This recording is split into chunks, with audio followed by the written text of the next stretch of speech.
What's up, guys? Welcome back to another video. Today we're going to be reacting to NFL players that almost died. And this is by Field Flix. It was posted 1 month ago.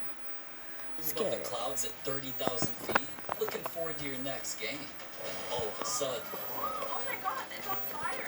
These are the NFL players that almost died. And for Miles Garrett, just a few hours after buying his dream car, an accident changed his life forever. See, Miles is no stranger to driving fast. Since he got drafted to the NFL just a few years ago, he's already been pulled over for speeding 6 times. At the time he was driving 120 miles an hour on the freeway, then on the very next day, he was stopped again for doing 105. For Miles, even driving like that wasn't fast enough though. And that's why right after, he went out and bought his dream car, a Porsche 911 Turbo. And he was speeding everywhere, until...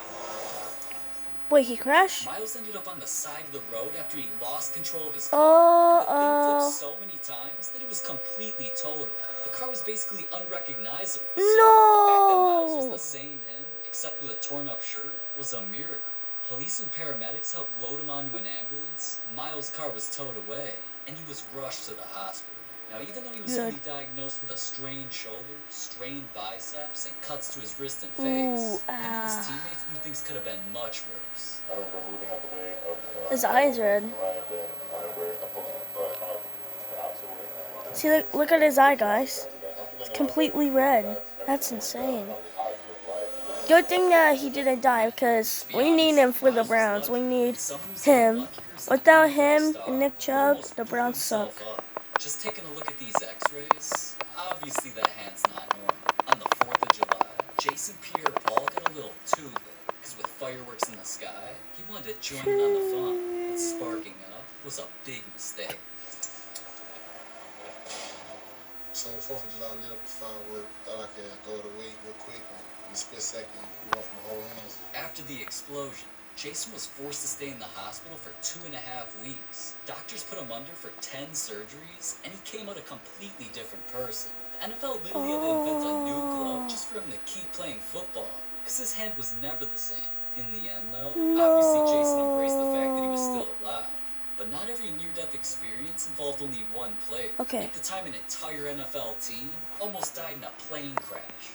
Right after an away game against the Patriots, the Bengals were on a flight heading back home to Cincinnati.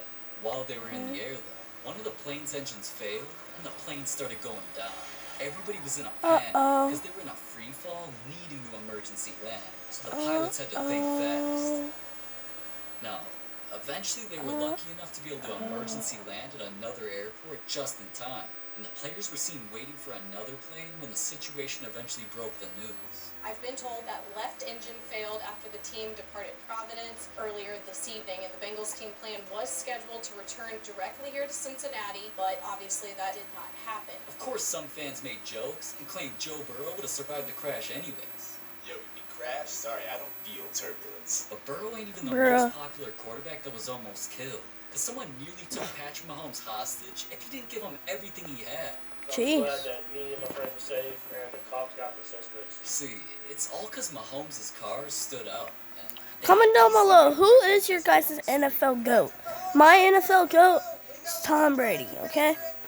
I literally have a sticker of him in my room right now, and it's him facing backwards, and his jersey says GOAT on it, so he has to be the GOAT for me. But you guys might say Patty Mahomes, or Barry Sanders, Jerry Rice, Joe Montana, anybody. I don't care. That's your opinion, that's your opinion. Mahomes called the cops, and police eventually tracked them down. Both guys were arrested, okay, good. Got their mugshots taken, and one was even sentenced to 12 years in prison. 12 years? Getting attacked by some ugly guys like that is one thing. Another Field Flix, shut up. A shark attack. Ooh. To be honest, though, I got scared right there. Whenever Warren Sapp's out on the water. We're talking about a dude who almost goes fishing daily. And dude ain't afraid to get dangerous either. Like when he swam with dangerous fish or hunted wild animals in the swamp. But one day, Warren ventured off the coast of the Florida Keys for a fishing trip, where when he was in the water spearfishing for lobster, Warren got attacked by something deadly. Sure. Oh. Man, this sucker turned back and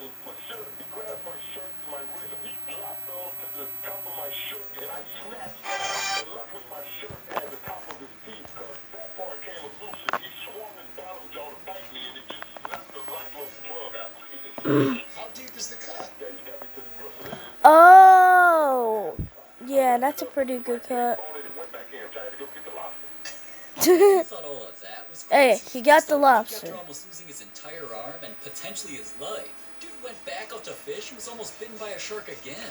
Damn, man just needs to stay in the house or something. Seriously? Nah, because that's not only what almost got Earl Thomas killed. It lost him over $1 million. You see this dot right here? It's a When you okay, the exact location Earl bought a mansion to live in, and was also going to be the color he almost died in. Because when a huge storm rolled through his city, tragedy struck. Yeah. Earl Thomas's home in South Texas went up in flames today. The fire That's a now nice under house, control. too. Fire crews say it No. could have been sparked by lightning. Huh, Earl's that house one was nice hit by car a in lightning his strike, garage be starting a like. massive fire that burned for hours. The house lit up so fast they had to go into defense mode, which meant they weren't even able to rush in and save anything. All they were able to do was put the fire out from outside. Earl's entire house burning to the ground not only almost killed him, it became the most expensive fire in the city's history with damages of over $1 million. So all he could really do was sit there sadly and live stream the fire destroying everything he owned. There's no house, just strictly bricks and grass. We took a big hit. We lost so many valuables, memories, pictures, stuff that you can't get back. Man, Earl and his family were lucky to escape that. But one of the craziest ways an NFL player almost died was Brian Robinson's story. That got his life turned into 50 Cent lyrics. Brian's story wasn't deadly right away though. All because of the football star he was in college. He had just gotten drafted by the Commanders. He was a and superstar in many expected him to be college. one of the Nobody NFL's could beat him. next best running backs. Until Exactly. just a few weeks before his NFL debut, when Brian was out shopping.